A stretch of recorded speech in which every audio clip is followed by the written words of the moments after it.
अस्सलाम वालेकुम नाज़रीन, मैं हूँ फातिमा मेहर। चलते हैं आज की अहम खबरों की तरफ। South Africa. Akhtar Khan, bureau chief, Durban. South Africa की रिपोर्ट के मुताबिक ब्रेकिंग न्यूज़, उर्दू अदब ऐसे ने अनारकली थिएटर शो का बाज़ाब्ता ऐलान कर दिया है। शो की तारीखों का ऐलान उर्दू अदब के लाइव प्रोग्राम में किया गया। शानदार थिएटर प्रोडक्शन के 2 शो पेश किए जाएंगे, एक जोहान्सबर्ग में और दूसरा डरबन में मुनाकिद होगा। मज़ीद तफसील के लिए वीडियो मुलाहिजा फरमाइए। सबसे पहले मैं तमाम हमारे सुनने वाले सामीन को ये ब्रेकिंग न्यूज़ और ये खबर देना चाहूँगा, गुड न्यूज़ और एक बहुत अच्छे कॉज के लिए, क्योंकि जैसे ख़वातीन की बीमारी के हवाले से जो फिस्टूला बीमारी है उसके हवाले से एक चैरिटी ऑर्गेनाइजेशन जो है हमारी उर्दू अदब ऐसे उसकी जानिब से अनारकली शो मुनक्किद किए जा रहे हैं। ये थिएटर शो होंगे, एक डरबन और एक जोहानिसबर्ग में। तो डरबन की तारीख का ऐलान करते हुए हमें बहुत खुशी महसूस हो रही है।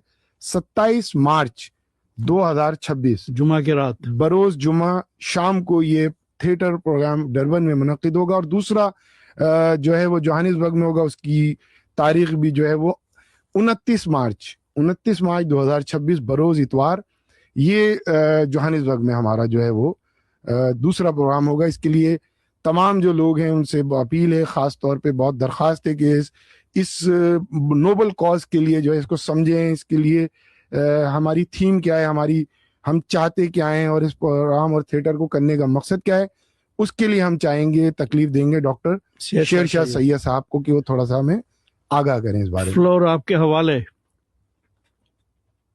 अच्छा अख्तर, वो आपको नंबर भेजा था, मैंने दूसरा वाला दिया। हाँ नहीं, मैं कोशिश कर रहा हूँ उनको कनेक्ट करने की। ठीक, अच्छा हुक्म, सवाल करें। जी डॉक्टर साहब, सवाल आपसे ये है कि बस सवाल क्या है, दरखास्त है, क्योंकि हमारे लोग जो है वो जानना चाहते हैं कि थीम क्या है इस प्रोग्राम की और मतलब उसमें होगा क्या। मकसद तो जैसे आपने पिछली दफा बताया था कि भाई एक नोबल कॉज है उसके हवाले से, फिस्टूला बीमारी के हवाले से, तो इसकी थीम और इसका प्रोग्राम का जो एक वो थोड़ा बहुत रोशनी डालिएगा प्लीज। देखें, बुनियादी तौर पर अटलांटा में हमारे कुछ दोस्त रहते हैं अमेरिका में, जो कि प्रोफेशनल एक्टर नहीं है, लेकिन सब शौक के तौर पर एक्टिंग करते हैं। जब इन्हें 3 साल पहले पता लगा कि कोई गोट वुमेन हॉस्पिटल एक ऐसा अस्पताल है जहाँ पर औरतों की हर बीमारी का बिल्कुल मुफ्त इलाज किया जाता है और यहाँ पर कोई कैश काउंटर नहीं है, तो ये लोग काफी हैरान हुए। तो इनमें से इनके 2 मेंबर कराची आए और हमें बगैर बताए हुए हमारे अस्पताल आए और उन्होंने अस्पताल देखा, हमसे मिले, बहुत सारी बातचीत हुई।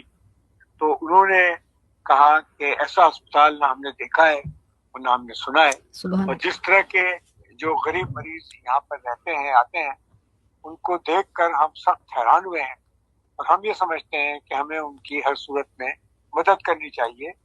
तो उन्होंने हमसे पूछा कि हम क्या मदद कर सकते हैं। तो मैंने उनको बताया कि देखें, हमें जो मसाइल हैं, मरीजों की बढ़ती हुई तादाद है, सर्जरी की बढ़ती हुई तादाद है, हमारा बिजली का बिल है, हमारे डीजल का बिल है, हमारी दवाओं का बिल है। हमारे पास तकरीबन 300 लड़कियां हर साल दाखिल होती हैं जिन्हें मिडवाइफ, नर्सिंग, मुख्तलिफ टेक्नीशियंस कोर्स वगैरह कराए जाते हैं। तो ये सारी चीज़ें हमारे पास होती हैं। तो अच्छा, ये सब चीज़ें खुद देख चुके थे, तो उन्होंने बोला कि ठीक है, हम अमेरिका में आपके लिए फंड रेजिंग करेंगे, लेकिन हम रवायती फंड रेजिंग नहीं करेंगे कि एक हम डिनर कर लें और उसमें लोगों को बुलाएं और टेबल बेचें और फिर वहाँ पर जज्बाती तकरीरें करें और आप लोगों से पैसे जमा करें। हम इस तकरीब का एक मकसद रखेंगे, हम प्ले क्या करेंगे, और प्ले जो है वो पाकिस्तानी हिसाब से होगा और उस प्ले में कोई ना कोई पैगाम होगा, क्योंकि ये सेहत का मसला है।